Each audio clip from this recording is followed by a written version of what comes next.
Christ alone my hope is found. He is my light, my strength, my song. Et bonjour frères et sœurs, et bienvenue de retour dans le livre de Lévitique, nos efforts de mieux apprécier le livre et mieux comprendre la Bible en même temps. Alors, c'est plus tranquillement. On est rendu au chapitre 8. Yeah. Et on voit la consécration ou l'établissement de la sacrificature pour Aaron et ses fils. Et encore, je vous demande le symbolisme qu'on peut rattacher au Nouveau Testament, et je vais vous le montrer. On commence le chapitre par ceci. L'Éternel parlait à Moïse. Il dit, prends Aaron et ses fils avec lui, les vêtements, l'huile d'onction, le taureau d'expiation, les deux béliers et le corbeil de pain sans levain, et convoque toute l'assemblée à l'entrée de la tente d'assignation. Et c'est là qu'ils vont suivre toutes les règles de l'Éternel pour vraiment instaurer Aaron et ses fils dans la prêtrise.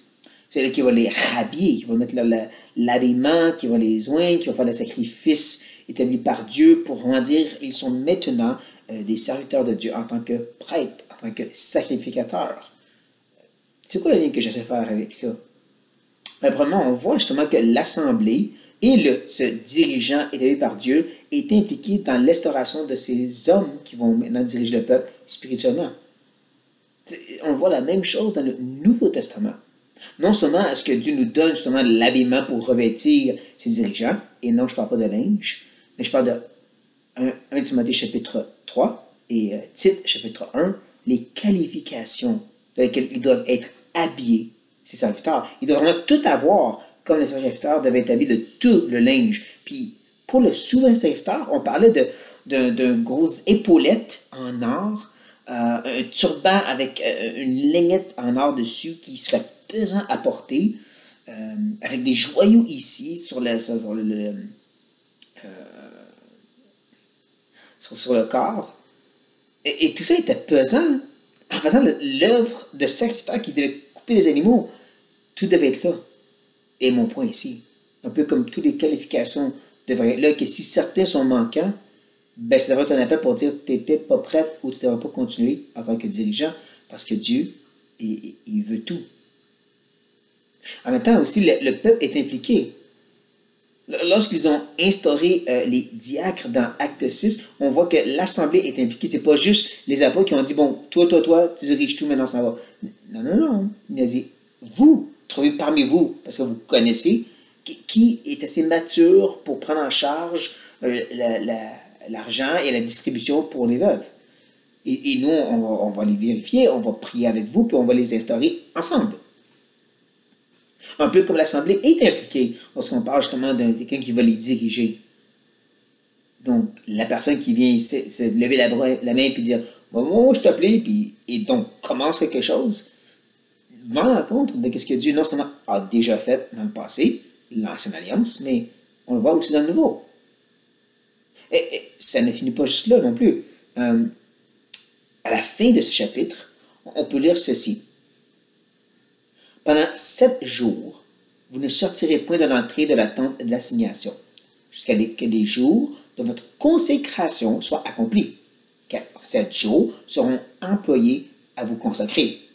Ce qui s'est fait aujourd'hui, l'Éternel a ordonné de le faire comme expiation pour vous.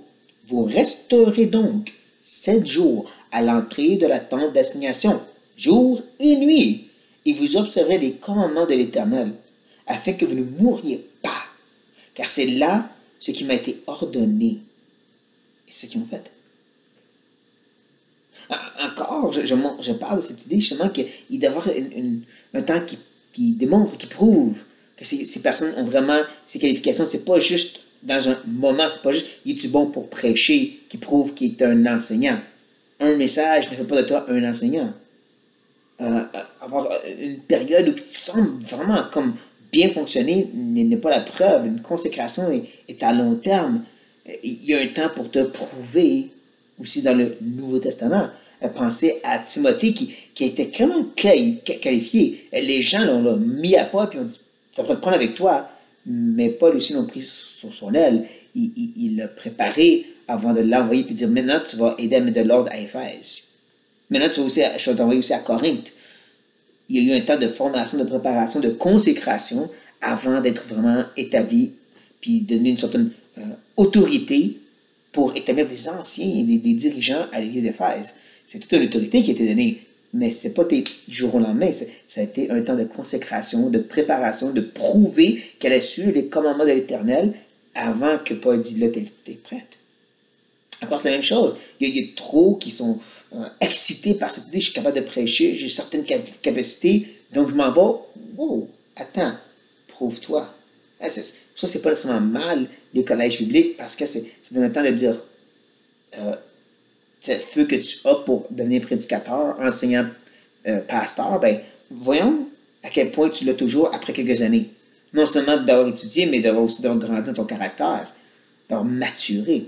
Et encore là aussi, l'idée que, et donc, quand tu commences, tu ne vas pas tout de suite dire je suis pasteur, tassez-vous. Tu vas sous l'aide d'un autre qui a beaucoup plus d'expérience pour vraiment démontrer ta capacité, ton humilité, ta soumission. Ça, c'est important de faire attention à qui qu'on écoute de nos jours, parce que n'importe qui se trouve sur YouTube, incluant un gars comme moi. Et c'est pour ça aussi qu'un de mes premières vidéos était, je donnais mon pédigree, pas parce que je pense que je suis tellement extraordinaire, écoutez-moi, pour dire voici qui je suis. Je suis quelqu'un qui a justement passé 10 ans dans une église comme bras droit d'un pasteur et ensuite 10 ans dans une autre église sous la direction d'un autre pasteur. 20 ans, donc je n'ai pas juste commencé à enseigner comme je voulais, j'étais sous leur autorité, mais encore maintenant, j'étais impliqué dans 2 églises, mais encore aussi sous l'autorité des pasteurs de ces églises. En reconnaissant que je suis juste un employé, un ouvrier, un serviteur sous une autorité que Dieu a établie. Et donc, même si le Seigneur me donne des fois l'opportunité de partager la parole ou de prendre soin des gens, je reconnais que c'est sous une autorité, et après plusieurs années de consécration. Donc, faites attention à qui vous écoutez. Faites attention à n'importe qui se lève et qui dit « Moi, je suis appelé, moi, je suis pasteur, moi, je suis prophète, écoutez-moi. » Dieu n'a pas changé. De la même façon qu'il a fonctionné pour les sacrificateurs, il fonctionne maintenant pour cette nouvelle prêtrise qu'on appelle les pasteurs anciens évêques. 3 termes interchangeables à passant, qui est droit fonction de la même autorité. Mais ce sera une étude pour notre temps. Sur ça, frères et sœurs, soyez bénis. On a stone, less solid ground, firm through the fiercest drought and storm.